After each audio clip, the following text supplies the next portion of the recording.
Alex Answer here, June 12th, 2017. Hope you're enjoying the free marathon of videos. If you enjoy what you're seeing, please become a supporter over at outsidethebox.vhx.tv. That is the on-demand section. But for now, most of the videos that I'm doing are going to be uploaded to YouTube for free. There's a lot of information that I want people to receive during this time. Okay, so I started the dialogue, I started the ball regarding basic self-defense advice, and I really want to expand upon those thoughts. This applies, what I'm going to say today, to everyone. It doesn't matter what your ethnicity is or your sex. I'm giving you a perspective that I know you're not getting from other martial artists. Even if their experience in the martial arts far exceeds mine. Maybe they're, have multiple degrees, maybe been involved 20 years, 30 years. But I want you to research on your own. Yes, there really are periods in which there are spikes in person-on-person violence. On the larger level, it's world wars. On the smaller level, it's domestic violence. It's gang violence. It's drive-by shootings. It's a brawl at the nightclub where there's like 10 guys taking on a few other guys and they just tear apart the whole place. Maybe it turns into a Royal Rumble. Maybe you might also notice that during certain periods, people are more interested in violence.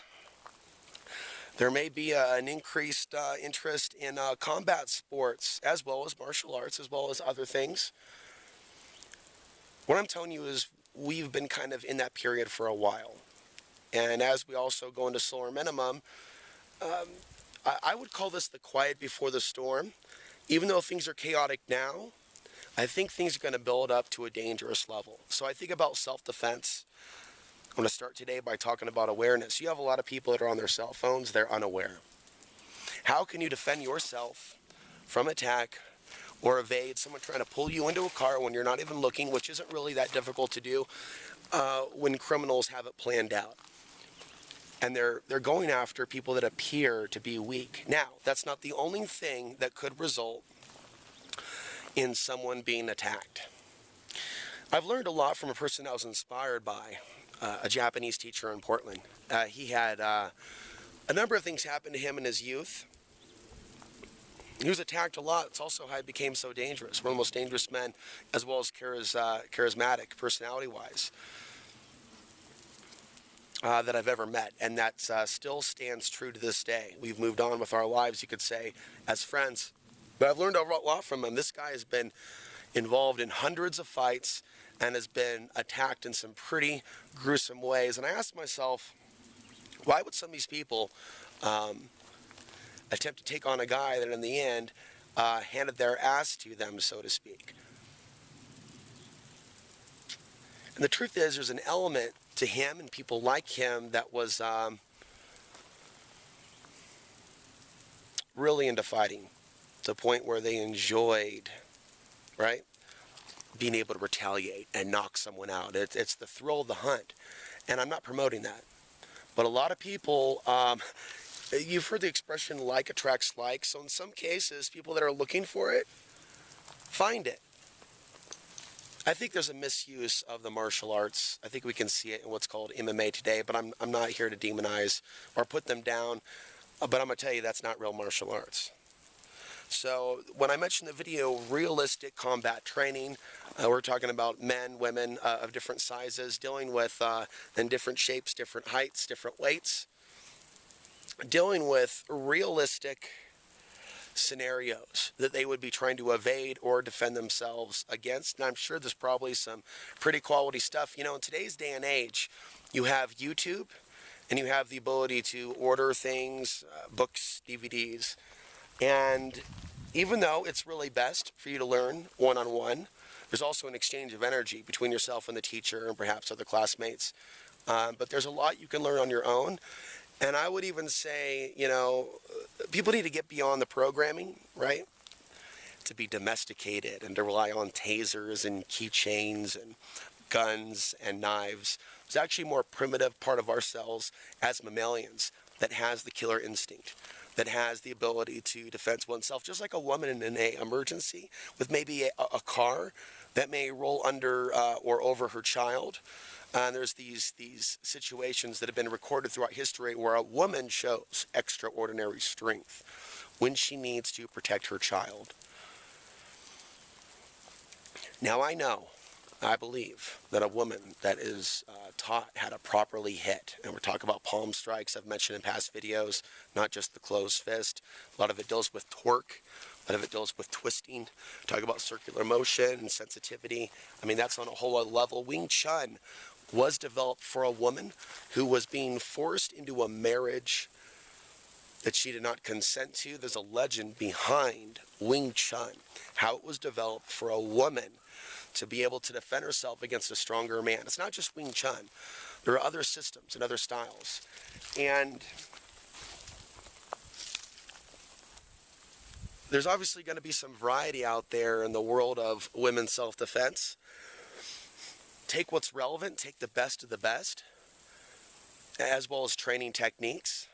One video stands out to where a man was well padded and she was striking with the palms and then going for the groin and doing a variety of power strikes. That would be powerful even if a man was executing this. She was using every aspect of her body as a lethal weapon, moving from one strike to another. Probably maybe I should show that video. But it's like there's a certain type of ferociousness that we are capable of. Now, Muslim women are a target, and I kind of spoke loosely without fully thinking it through in the last video. Maybe reconsider taking your hijab with you. I realize that some people's interpretation of Islam doesn't allow for that. So the fact of the matter is, there are going to be, inevitably, a certain amount of hate crimes and attacks that are going to occur. And I've said repeatedly, this includes on white couples by certain elements of society, and it could be white as well, that are just angry that that man is having a good time. You know, and this happens to a lot of people. There's a lot of naive men and women that are enjoying their lives, right? And other people may see them having a good time, right? They're laughing, they're giggling, they're talking about this, and then all of a sudden they could find themselves screwed with by basically a gang. And that other gang may even have women, believe it or not, at that table that are turning on this couple like a bunch of hyenas. It's not really about race. In that case, it's not really about religion. It's about energy frequency. They're having a good time. The others aren't having a good time. They're jealous, right, of the people that are having a good time. And they want to make their night a living nightmare. So I like the idea of a man and a woman that are both martial artists, right, that have some sort of plan of action, right, that they train together. You know, they don't just have sex together. They may also train in the martial arts together. And they have a plan of action. They may have certain code words or subtle hand signals. And that may mean go for it. They may actually have a signal, okay, fight back now in 3, 2, because you want to catch them off guard. Okay. If, say, for example, somebody's in a situation to where they're able to disarm the person that has the gun against their head, and some cases might be worth it to fight back instead of face the inevitable. I was told a horrifying story, and I don't want to get into the details. I don't have all the details. But basically, somebody in a major city a few years ago was walking down the street with his girlfriend. Out comes a couple criminals with guns, and they put the guns to the guy's head, and they took him somewhere, and for an hour, they raped the girlfriend in front of the guy. And when I look at the society right now and how unconscious it is, And even Antifa is saying kill Nazis. Well, what if someone's called a Nazi, but they're not really a Nazi, and you're saying they deserve to die? Some people also take that and say they deserve to be raped. And, I don't like, of course, I made videos about Jeremiah Christian, right? The Portland Max killer. Yeah, but I also don't have videos or, excuse me, thoughts or ideas, fantasies about these people being raped for their crimes. I don't see that as something that's got to fix that. I see it as a spirit of evil upon the world, and raping someone is still the spirit of evil. I don't see if there's any good in that. That's some weird old school Catholicism, Christian, medieval stuff, that rape is good. Well, I'm seeing a lot of people that are really loose in their language, including women that are pro-rape of people that have committed crimes. But we don't have anything in our books as a country saying that rape is legal in the prisons, but people hope that people get raped in prison, which is actually a very horrific thing. That's the type of thing that can make someone a monster.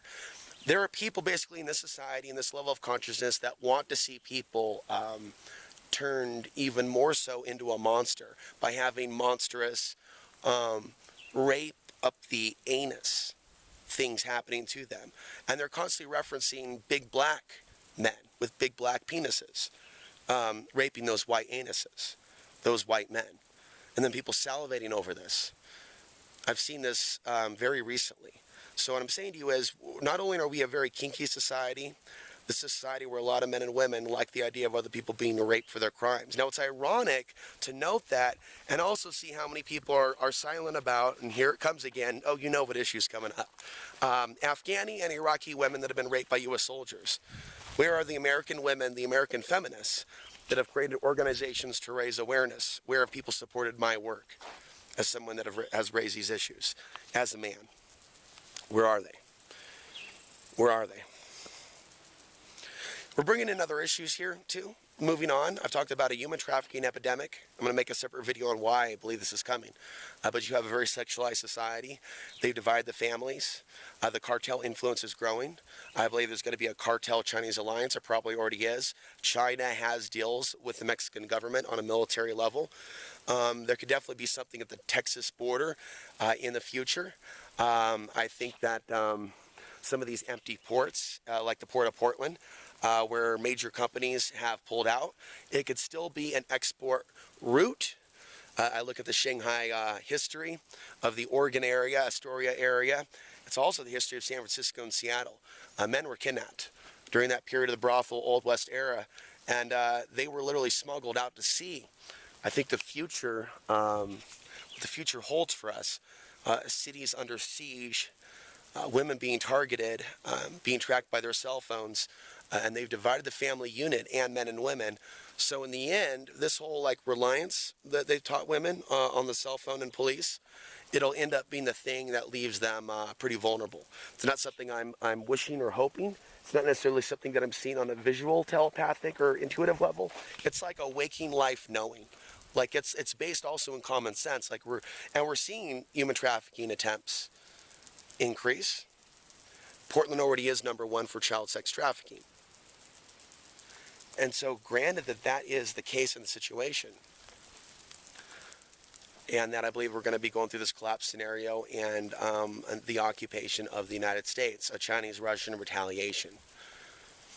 I don't trust those countries. I don't trust those soldiers. I don't trust people in the alternative media that have been promoting Putin and promoting the downfall of the United States, that have been pushing this fake Sharia law nonsense. I've been seeing them really as intelligence assets. And so, this video was in theory about self-defense, but how do you really prepare, right, for the things of tomorrow at the level that I'm discussing, unless you look at what's really happening in this world? So it's a cry wolf scenario, right? There's a psychological ops taking place on men and women in America, as well as those that are being affected by the fear that they could be targeted. But yeah, the cry wolf scenario, adrenal fatigue, white woman, be afraid. The Middle Eastern man, the Muslim man, but confuse race and ethnicity while you're at it, is coming to rape you. Yes, 1 in 4 of these Syrian immigrants have an interest in terrorism, and all these women being demonized, right? All these Muslim women being demonized. And now they're a target. And there's going to be people that are targeted on the white side of things as a result of the actions of the racist whites. Innocent whites could be targeted. You understand, through logic and reason, what's going on, right? So if you see it, there's this conspiracy of evil at the top to divide. You're going to have a certain amount of wild cards,